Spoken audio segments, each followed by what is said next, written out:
Bine ați venit, dragilor din Zodia Capricorn, oriunde v-ați afla în această lume.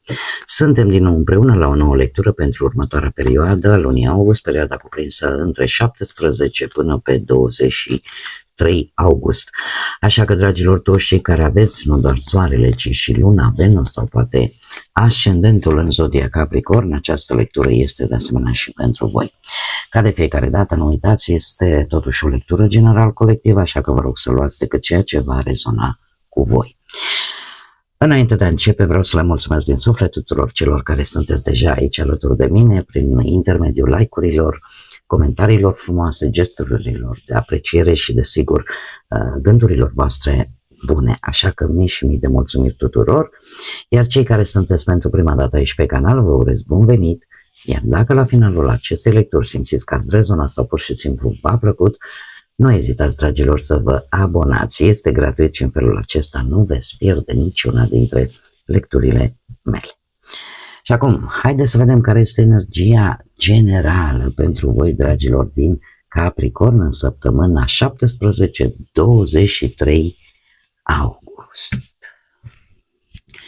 Să vedem. O energie de foc, sunteți plini de acțiune, de dinamism, vreți să acționați. Ia uite și cum, cu Venus. Haideți să vedem și cum se va manifesta această energie pentru dragii mei din Capricorn. O energie feminină de Scorpion. Veți fi un pic dați peste cap așa. Bun. Haideți să vedem. Dragilor, avem o energie de foc, o perioadă activă, o perioadă orientată foarte mult pe acțiune, pe pasiune, pe atracție, pe chimie. Ce anume va pune lucrurile în mișcare? Venus. Venus care ne vorbește de sentimente, ne vorbește de dragoste, de relații, de armonie, de artă, dar și de posesiuni și de bănuți. Venus în această săptămână vă va face mult mai atractivi, mai ales când e vorba de relații. Va aduce dorința asta de a avea o anumită armonie, un anumit echilibru, apare nevoia de conexiune, de iubire, de a valoriza lucrurile frumoase. Și trebuie să vă spun, mai ales cei care aveți poate și ascendent în Zodia Scorpion, cu atât mai mult veți fi mult mai magnetici. Caracterul, personalitatea voastră va fi una care va ieși în evidență. Veți iubi cu pasiune în această săptămână, cel puțin pentru această perioadă, dar în același timp, dat fiind că avem totuși, știți cum e aici? Avem foc, avem aici sursa care arde, avem aici o energie de apă care oarecum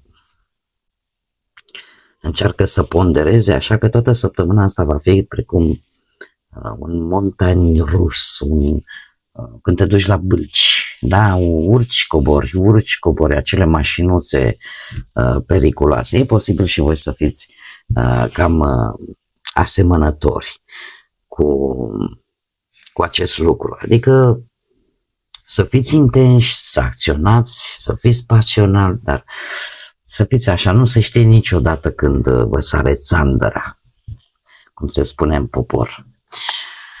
Haideți să vedem ce ne spune și tarotul. Trebuie să vă spun că veți fi și foarte, foarte atenți la persoanele din jurul vostru, la ce spun și la ce fac, în mod deosebit. Dar haideți să deslușim un pic, să vedem ce vine pentru dragii mei din Capricorn, săptămâna 17-23 august, atât pe plan profesional, financiar sau sentimental.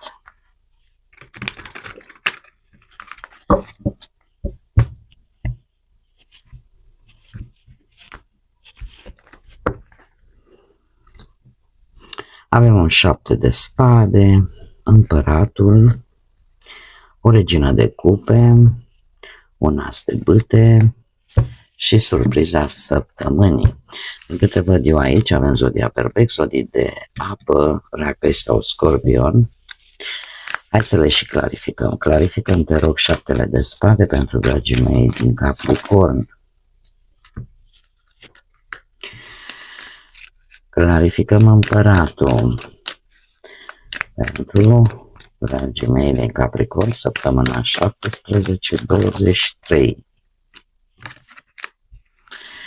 Clarificăm regina de cupe. Clarificăm asul de bâte. Stați așa că s-a tot dus.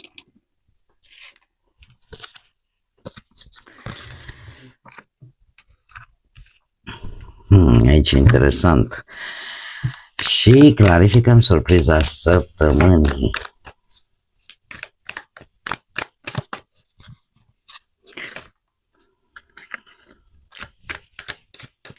Clarificăm surpriza săptămânii. Bun. Haideți să vedem. Pe partea asta a muncii avem un 10 de spade care duce la un 7 de spade. Aici să știți că e un pic cam cu dus întors. De ce? 10 de spade clar, recent, posibil ca unii dintre voi să fi terminat o etapă profesională. Ceva care nu a funcționat, că e un job, că e un proiect, poate unii chiar v-ați confruntat cu o concediere sau cu o schimbare forțată de muncă sau poate pur și simplu a trebuit să renunțați la o idee care nu mai funcționează. Poate a trebuit să acceptați o schimbare destul de dificilă care v-a cam lăsat așa fără un pic de încredere în voi. Toate astea duc la un 7 de spade totuși. În cazul acesta, 7 de spade, de asta v-am spus că e cu dus și întors. De ce? Pentru că tocmai experiența asta nu tocmai plăcută pe care ați avut-o pe plan profesional vă aduce de fapt cu sine nevoia de strategie, nevoia de precauție. Cumva parcă vă dați seama că trebuie să gândiți o tactică pentru a rezolva o problemă legată de muncă, poate. Sunteți într-o situație care necesită o anumită discreție, o anumită inteligență, o anumită strategie și diplomație. Pe de altă parte, care ar fi partea mai puțin plăcută, aceea în care voi poate, nu știu, încercați să evitați, cum să zic eu, o situație care este, cum să zic eu, ca să fiu cât mai pe înțelesul vostru, e ca și cum nu vrei să vezi adevărul în față. Și o tot dai la cote așa, odată ce nu, cum să zic eu, dragilor, e ca și cum ai spune, nu, că eu, chiar dacă am pierdut un job, asta ca să mă explic cât mai clar, parcă încerci cumva să-l tot repari, să nu vezi adevărul, ce e pierdut, pierdut este. Da? Și că trebuie să găsești o altă cale.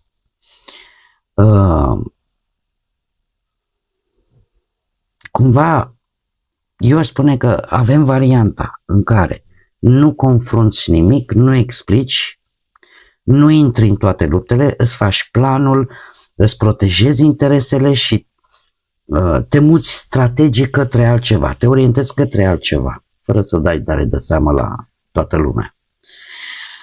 Că a existat într-adevăr o lovitură profesională sau o situație care a ajuns la limită, cu asta suntem perfect de acord. Dar, cum am mai spus, ori îți dai seama că e un drum profesional care deja s-a încheiat și că nu mai merită să lupți pentru el și începi să te pregătești discret așa către o altă alternativă, Și a doua, așa cum am mai spus, nu neapărat că fugi sau te ascunzi, ci mai degrabă că e necesar să vezi adevărul, că de fapt nu mai ai ce să salvezi și că trebuie să te gândești un pic mai inteligent la ce ai să faci pe mai departe. Acum depinde de voi unde vă regăsiți. Mergem mai departe. Pe partea banilor avem împăratul. El provine de la un rege de monede, cineva cu bănuți, un 5 de spade. Foarte interesant aici. De ce? Pentru că avem un rege de monede. Regele de monede, mai ales pe partea banilor, ne vorbește de cineva care chiar are putere financiară, o siguranță financiară. Pe de altă parte, 5-ul ăsta de spade aici, în această situație eu aș vedea acest rege de monede ca pe cineva care are putere de decizie pe partea banilor, are un cuvânt greu de spus într-o chestiune financiară. Acum, 5 de spade îmi vorbește de o dispută, o negociere dificilă, o situație în care cineva parcă încearcă să obțină un avantaj financiar. Toate acestea duc la împăratul. Cineva va pune niște limite și va stabili niște reguli. Nu știu dacă sunteți voi, dacă aveți legătură în mod direct, poate cu zodia Berbec, sau dacă aveți o legătură pe ascendent, tot așa în mod direct cu zodiile de pământ, la fel ca și voi, puteți fi chiar voi, pentru că voi sunteți o zodie de pământ, sau cineva din Taur, sau Fecioară. Eu aș spune că nu e vorba de bani care vin ușor în această săptămână, ci mai degrabă probabil că va trebui să vă apărați interesele și să nu lăsați pe altcineva să decidă în locul vostru dacă voi nu sunteți cei care pot decide. De asemenea, mai putem vorbi de ori de o persoană cu autoritate financiară care să aibă așa un rol important, mai ales dacă vorbim de o negociere. E cineva care impune anumite condiții, care poate lua o decizie și care implicit, dacă nu sunteți voi cei decidenți, cei care pot decide, și este altcineva, e posibil să vă afecteze un pic situația financiară. Dar eu aș spune că nu atât de tare încât să nu fie ținută sub control. Mergem mai departe pe partea relației. Pe partea relației avem o regină de cupe, zodii de apă, Rac, Pești sau Scorpion și un 4 de bâte. Dragilor, nu știu dacă de curând ați celebrat ori vreo căsătorie, v-ați căsătorit sau ați celebrat un eveniment important în familia voastră, în relația voastră, o aniversare, ceva. Pentru că avem un 4 de bâte și 4 de bâte ne vorbește de stabilitate, de armonie, de momente frumoase petrecute împreună. Posibil ca în relația voastră să fie avut un proiect, un plan pe care vi l-ați făcut voi la comun, care s-a finalizat și vă dă așa un sentiment de siguranță, de încredere unul în celălalt, da? Între parteneri.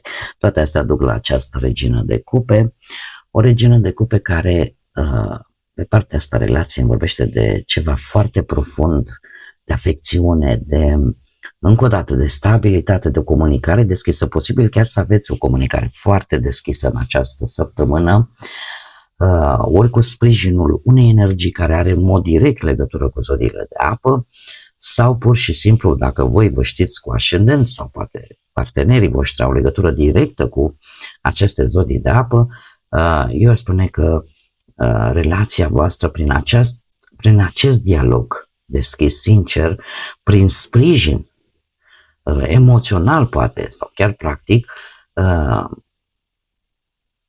chiar dacă pot apărea mici momente mai dificile așa, totuși e un moment tare bun ca voi să faceți ca legătura voastră să fie și mai trainică.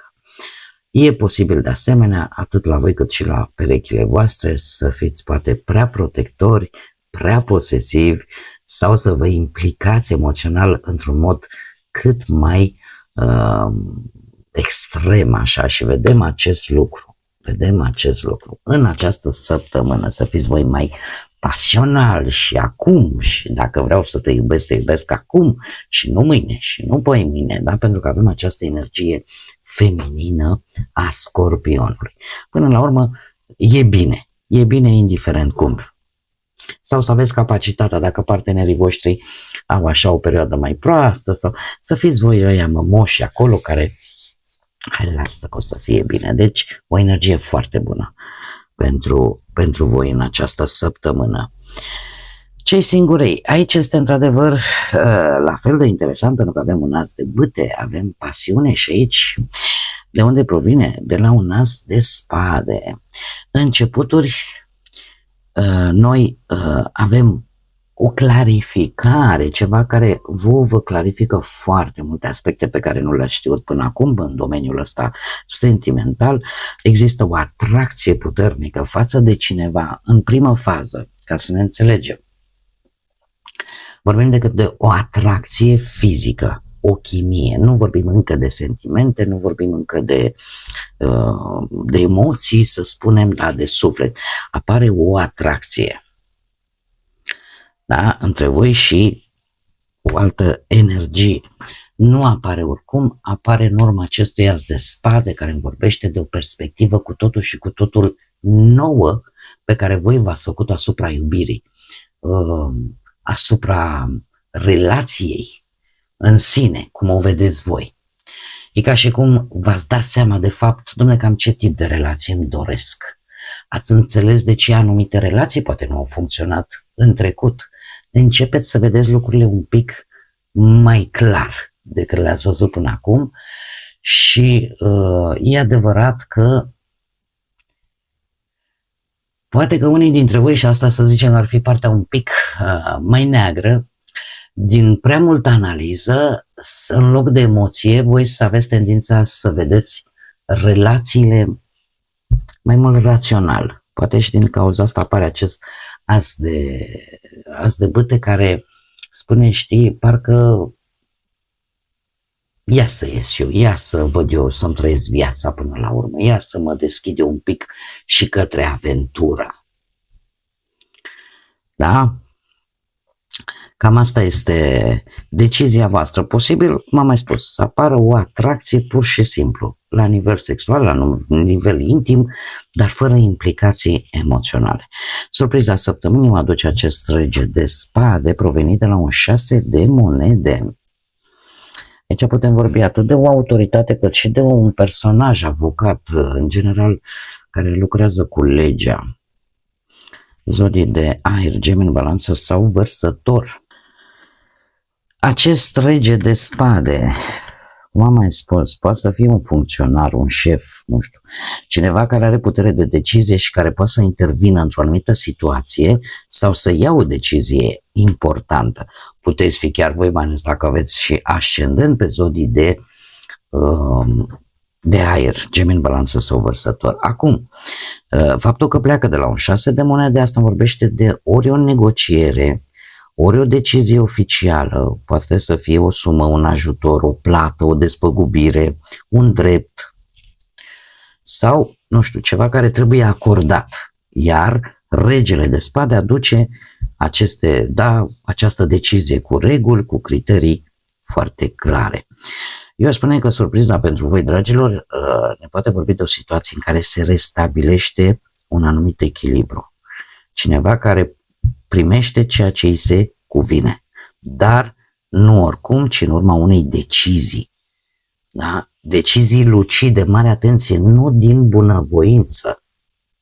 E ca și cum așa trebuie să se întâmple. Pentru că 6 de monede e și o carte cu o energie ușor karmică, da? Puteți să o aplicați, nu știu, pe orice domeniu al vieții, fie el profesional, material sau sentimental. Ne mai poate vorbi și de un sprijin concret care poate echilibra sau schimba echilibrul unei situații, dar este, cum să spun eu, este vorba de ceea ce trebuie, ceea ce este corect.